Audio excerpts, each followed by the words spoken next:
Hey guys, how's it going? So in this video, I want to share with you, my Grail watch, and it's this Rolex Daytona right here. Beautiful watch, beautiful build quality, finishing.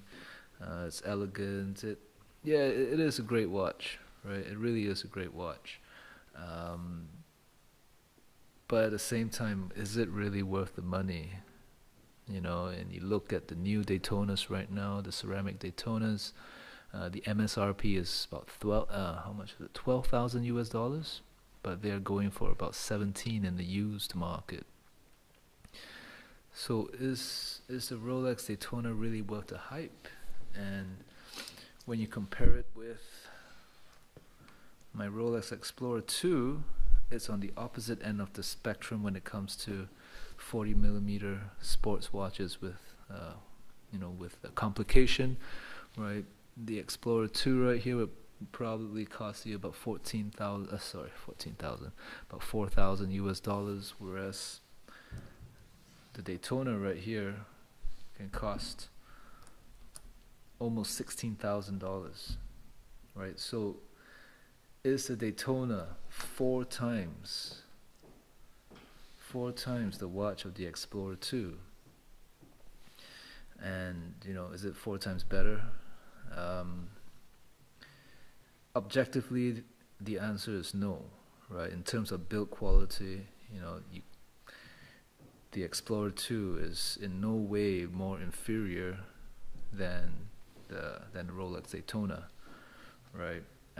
Yes, the finishing in the Rolex Daytona is definitely a little better. It is to a higher standard, right? The polish,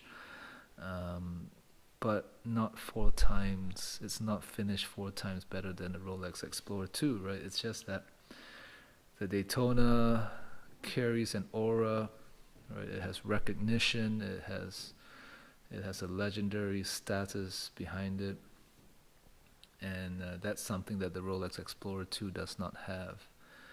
So if you're thinking of buying a Rolex, right, I have to say that the Explorer 2 is a much better.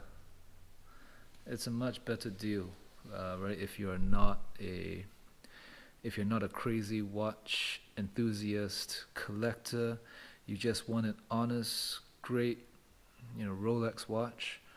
I have to recommend that you go with the Explorer 2, right? If you are, then if you catch the watch bug, things can kind of spiral out of control, and one thing leads to the next, right? From this, you go to a Rolex Submariner, and then after Submariner, you go to a Rolex GMT, and then after the GMT, you end up with this right here, right?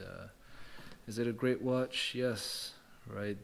Would I use it to do sports? Hell no. I'm not going to be running around and just bashing this watch around, right? It's far too expensive.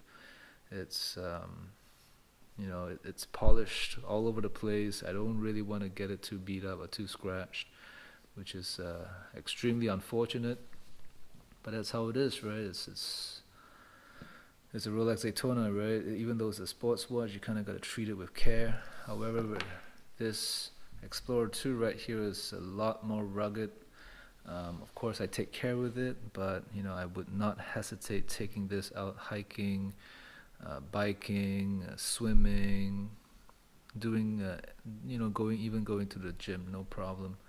I would, I would put the Explorer 2 to good use, right? It's a much better companion for most times of the day, whereas the Daytona, right, is to be worn for I won't say special occasions, but in more controlled environments.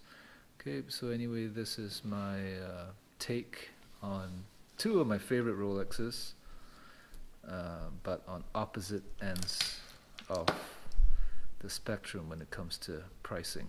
All right, this would be the Explorer 2. It would be the least expensive, and the Daytona, the steel Daytona, is the most expensive. Okay, so anyway, hope you enjoyed this video. I'm out.